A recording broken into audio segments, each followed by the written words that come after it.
Welcome to Telangana rising news. Chevella bus ప్రమాదంపై CM Revanth Reddy garu తీవ్ర దిగ్భ్రాంతి వ్యక్తం చేశారు. బస్సు ప్రమాదం తనను ఎంతగానో కలిచివేసిందని, అక్కడి దృశ్యాలు బాధ కలిగించాయని వెల్లడించారు. ప్రమాదంలో మృతి చెందిన వారి కుటుంబాలను ఆదుకునేందుకు ప్రభుత్వం తరపున సాయం అందించే దిశగా చర్యలు చేపట్టాలని ఆదేశించారు.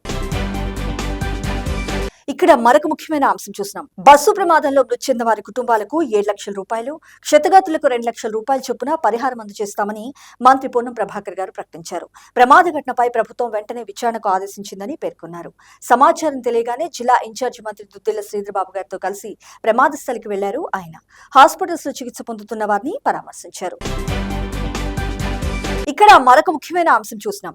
శ్రీశైలం ఎడమగట్టు కాలువ ఎస్ఎల్బీసీని పూర్తి చేస్తే కాంగ్రెస్ పార్టీకి పేరొస్తుందనే రాజకీయ దురుద్దేశంతోనే కేసీఆర్ హరీష్ రావులో ఆ ప్రాజెక్టును పక్కన పెట్టారని ముఖ్యమంత్రి రేవంత్ రెడ్డి గారు విమర్శించారు.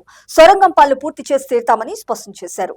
నాగర్ కర్నూలు జిల్లా మన్నేవారిపల్లి వద్ద ఎస్ఎల్బీసీ సొరంగం తవ్వకం పునరుద్ధరణలో భాగంగా హెలిబోర్న్ మ్యాగ్నెటిక్ జియోఫిజికల్ సర్వేని సీఎం రేవంత్ రెడ్డి గారు ఘనంగా ప్రారంభించారు.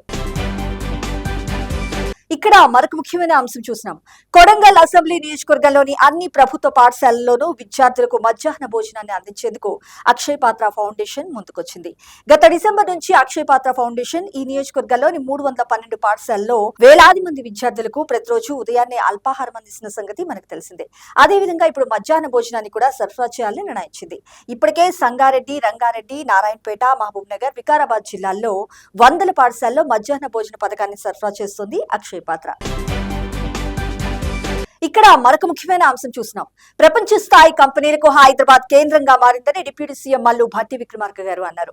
హైదరాబాద్ నాలెడ్జ్ సెంటర్ లో ఐటీ పరిశ్రమల శాఖ మంత్రి దుద్దిళ్ల శ్రీధరబాబు గారితో కలిసి వాన్గార్డ్ గ్లోబల్ టెక్నాలజీ సెంటర్ ను ఘనంగా ప్రారంభించారు. ఫ్యూచర్ సిటీలో సొంత కేంద్రాన్ని నిర్మించాలని ఈ సందర్భంగా వాన్గార్డ్ కు సూచించారు. ఇక్కడ మరొక ముఖ్యమైన అంశం చూసినాం. జూబ్లీహిల్స్ ఉప ఎన్నికల్లో కాంగ్రెస్ పార్టీ విజయం ఖాయమైందని మెజార్టీపై నేతలు దృష్టి పెట్టాలని పార్టీ నేతలు PCC chief MLC Mahesh Kumar Goud గారు కోరారు. సోమవారం ఇందిరాభవన్ లో జరిగిన నియోజకవర్గ ఇన్ఛార్జీలు, బూత్ పరిశీలకుల సమావేశంలో ఆయన మాట్లాడారు. ఎన్నికల ప్రచారంలో బాధ్యత తీసుకున్న నాయకులకు ఈ వారం రోజులు చాలా కీలకమని, మెజార్టీపై బాగా దృష్టి పెట్టాలంటూ సూచించారు. అలాగే ఇంటింటి ప్రచారం పైన భారీగా ఫోకస్ పెట్టాలంటూ పేర్కొన్నారు. ఇక్కడ మరొక ముఖ్యమైన అంశం చూసినాం.